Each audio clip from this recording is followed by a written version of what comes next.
So sexual magic for the solo witch. Now, there are a lot of books on sex magic out there, a lot of manuals of sex magic, and a lot of them were written based on the sort of turn of the century stuff. Turn of the century stuff, which means it's very, honestly, stick a dick in it centric, and wank over a sigil style magic, which is fine. Like, that's totally valid and works for the people that it works for. That's not what Crimson Craft is. Crimson Craft, the book, the material within it, is based on my experiences as a witch and as a human being in the world that we live in, which is skewed towards separating the body from the spirit. And that goes back so far. Like, we've got very obvious hallmarks of this in Plato, in ancient Greece, and then running all the way through Christianity, and well, Neoplatonism, Christianity, and what have you, but also just generally through our culture. Basically, the underlying philosophy behind Crimson Craft is that our world is built around a model where spirit and body are separated. And that's encouraged for a variety of reasons in our culture. But it isn't the truth. It isn't the reality of our existence. It isn't actually how we are as embodied beings. Ultimately, if we go back to, say, when we were born, if we actually look at the way the world is, and if we as embodied beings engage with life, we can very easily find that spirit and matter are two halves of the same thing. They're not even two different things, they're two different experiences of the whole. And so this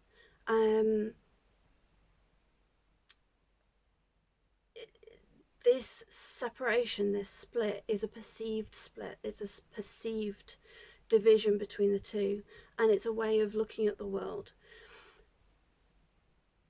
When we are engaging with the spiritual, when we are engaging with magic, when we're engaging with seeking our own, the life that we desire, we need all of the help we can get, all of the magic we can find, all of the power that we have access to, in order to manifest those things, in order to bring those things into our life.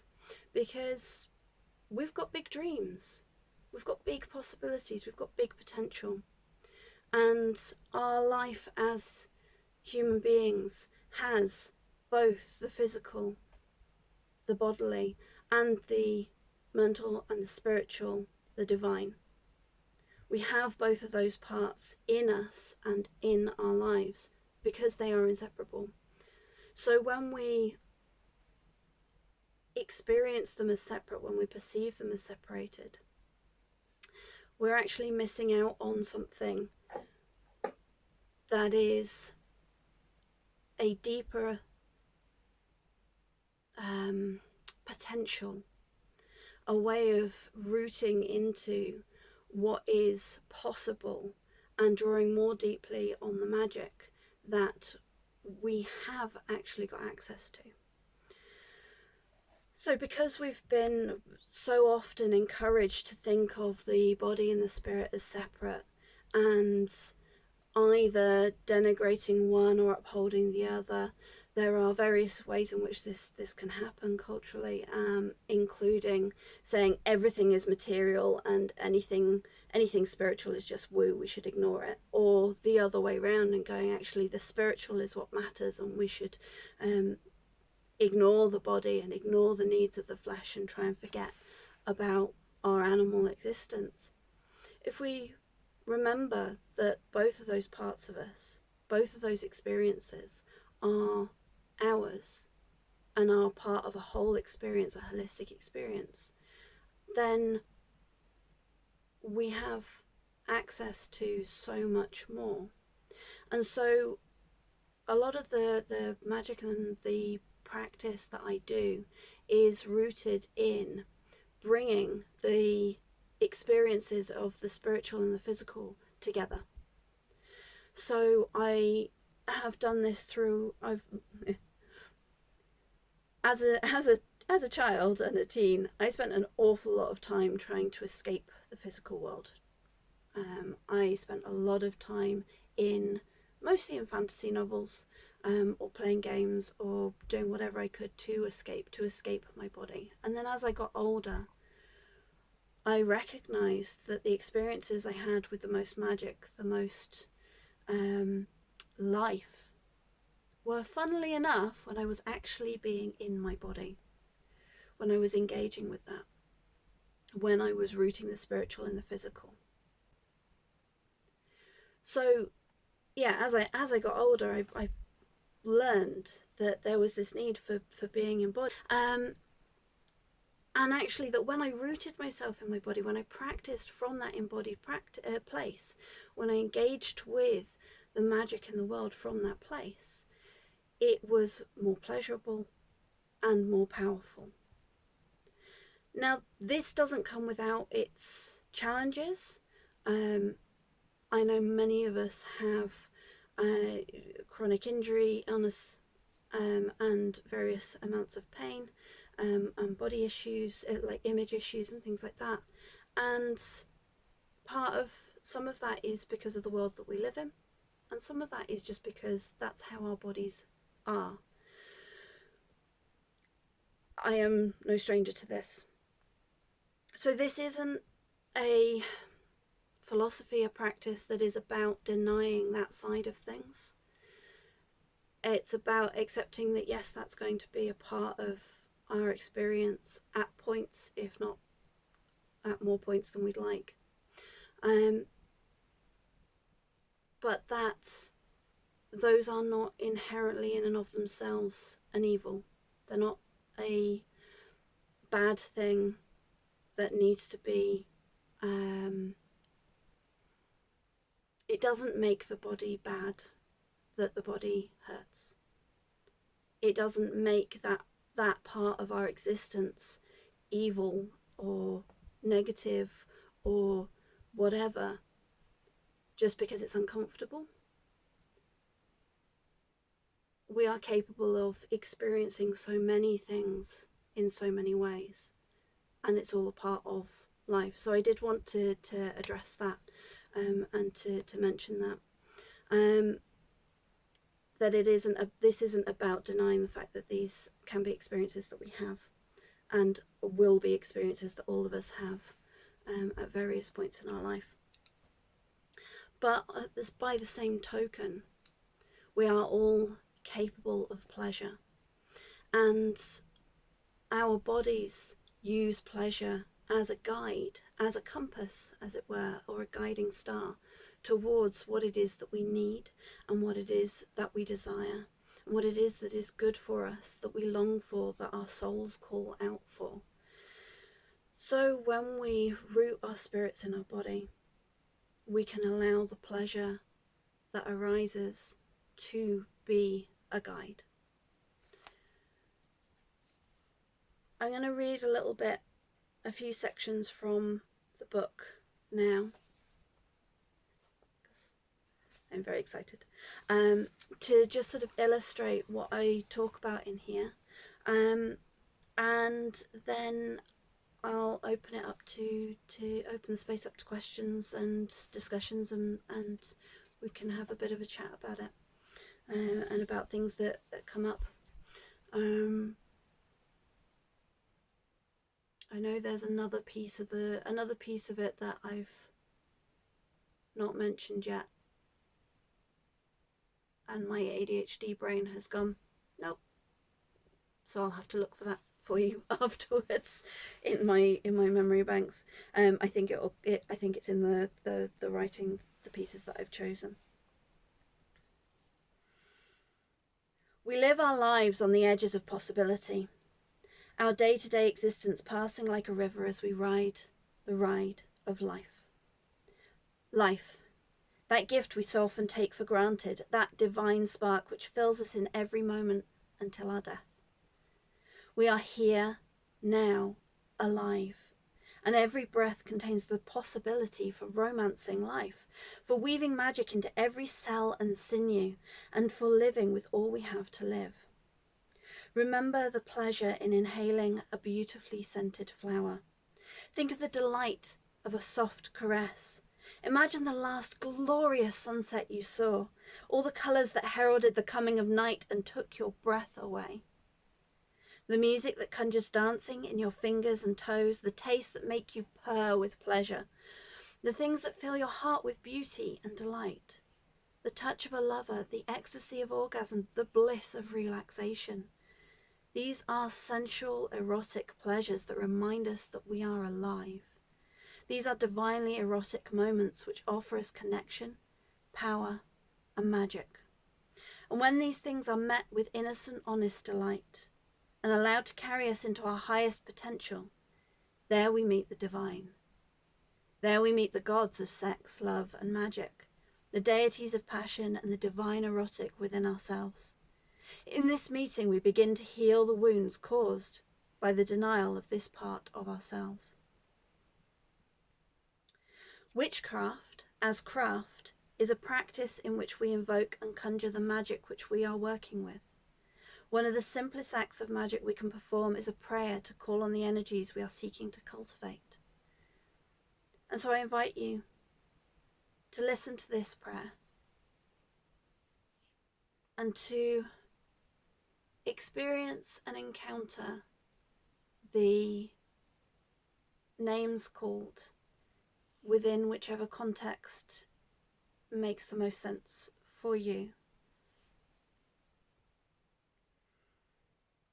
A breath of bliss caught upon the tongue. I welcome you, invite you, divine lover come. Red goddess dancing, spinning like the sun. Wild god and bright spirit, come, lovers, come. Bless my heart, my mind, my skin, with touch of pleasure welcomed in. In your honor we begin. Divine beloved, come. In ancient Greece, Eros was the primordial power of love and desire, who was said to have joined with the primordial chaos to give life to the whole human race. A little later, Eros as energy became personified as the companion or son of Aphrodite, the god Eros, and eventually he was remembered as the lover of Psyche, the soul, and as the father of pleasure. So the energy of Eros was also passionate sexual love, the root of our word erotic, and a powerful force in its own right. So most often in this book, when I talk about Eros, I'm talking about the energy rather than the being. So from this we can see that the force of Eros was understood as not just pleasure, but as the foundation of life. Eros as deity or power was described as core to the existence of humanity. This plays out in our lives. In the best cases, desire shows us what we must move towards, and passion is the fire that moves us. And every individual life is created through a process where the pleasure and desire are built into the mechanics and hopefully the actuality of it. As life-creating desire, Eros is a force of bringing together, of union, of manifestation, and of pleasure. In life, we can feel erotic pleasure both in the act of being manifestly alive and of coming together within ourselves or with others in pleasure. In this craft, Eros as power is another name for the erotic made divine, and thus is erotic love. Physical pleasure raised to the power of deity, where spirit and flesh meet. Eros, then, is the power channeled in sexual magic and honoured in the path that I call the Red Witch. Sex itself is sacred. If there is no division between flesh and spirit but that which is in our language, and we conceptualize the separation which keeps us from the power which rises through our body, the magic which is known in ecstasy, then the earth is only one layer of existence, one manifestation of spirit, one vibration of energy. The flesh is spirit in its most tangible step in the dance of life, not a distinct thing, but a phase of expression. Just as ice is the same substance as water and steam, so too is the physical the same substance as the spiritual. We are life standing here in many states at once. So when I say that sex is sacred, I mean not that it is something which is only meant for more spiritual folk. No, I mean that the body is holy. We are spirit walking the earth, and the pleasure found when we are fully present in healthy sexual expression, whatever that means to you, is divine. Sex is not limited to intercourse, nor is it attraction. Sex includes those things for many of us, but it is so much more than simple fucking. Simple fucking, however, is definitely sex. Definitely as holy as any other aspect of our physical existence, and definitely worthy of honouring, if that is part of your life. If not, that's also okay. Pleasure and sensual embodiment, sex's desire, connection and life force is not dependent on intercourse, and even sexual pleasure is not dependent on another person, as I hope we all know. The divine erotic is for every human to find in themselves and the world, in a form that works for them. It is pleasure in being alive, being embodied, and the magic and power that comes with that.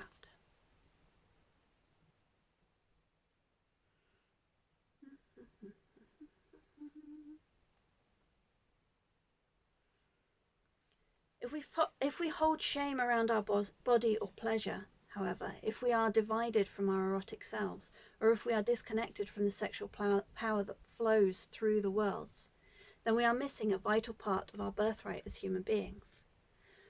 This is where the fairy in me comes out.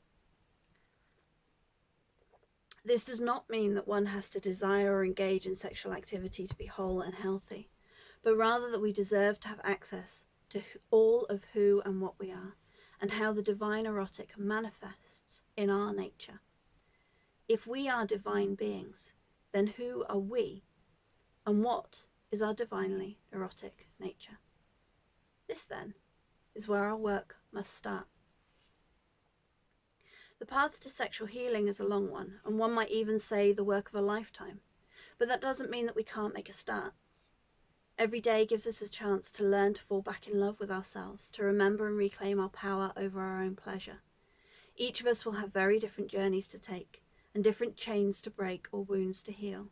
And so one of the most important things in choosing to engage with this path is to trust our own sense of timing and rightness, and to get support when we need it. Be gentle with yourself, and be proud of taking things at your own pace. That in itself is an act of self-love and acceptance.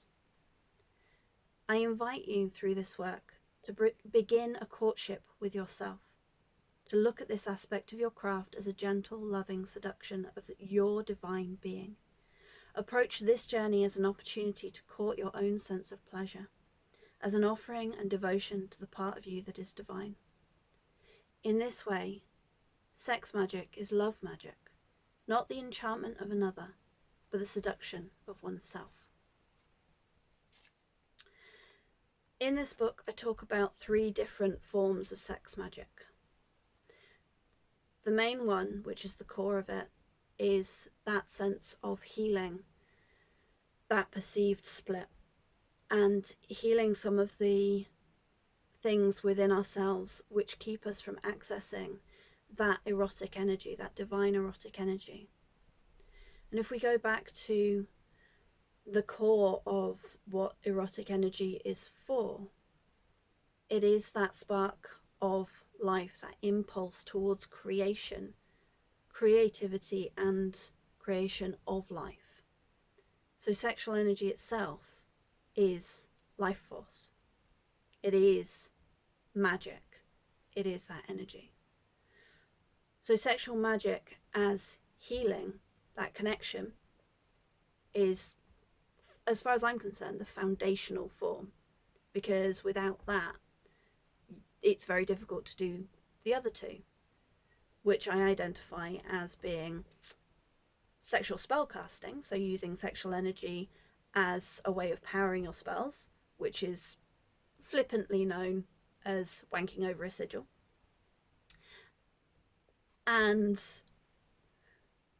the kind of working with deity, which is that sense of, there's that phrase, divided for the sake of union, that comes from that story of the great goddess, divine God, that divided themselves through whichever method for love.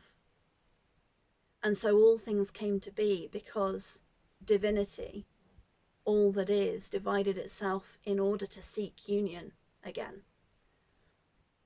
So underlying the creation of everything is that drive towards connection and to union and that fundamental force of love. And so the third form of sex magic then is, possibly flippantly, sleeping with your gods.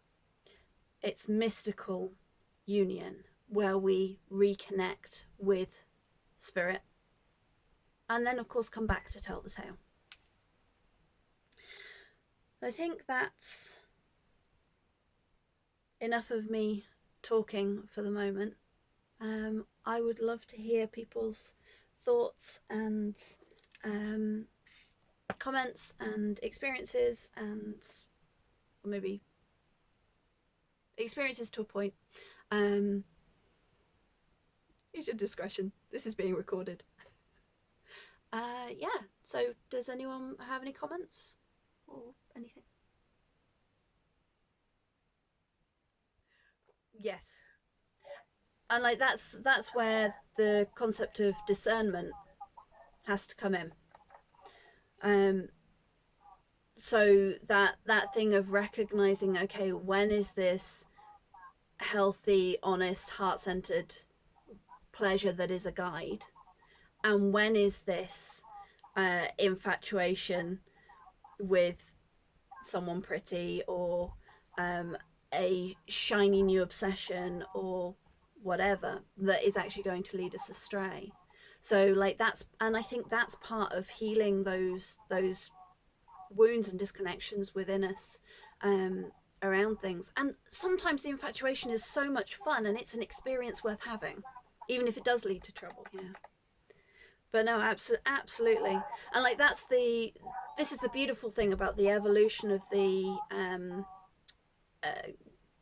stories of the gods, and the Greek deities are a really fascinating example of this, because we've got stories from much earlier in their evolution through to much more recent, and then into the kind of Roman representation, so we can see the roots of various beings.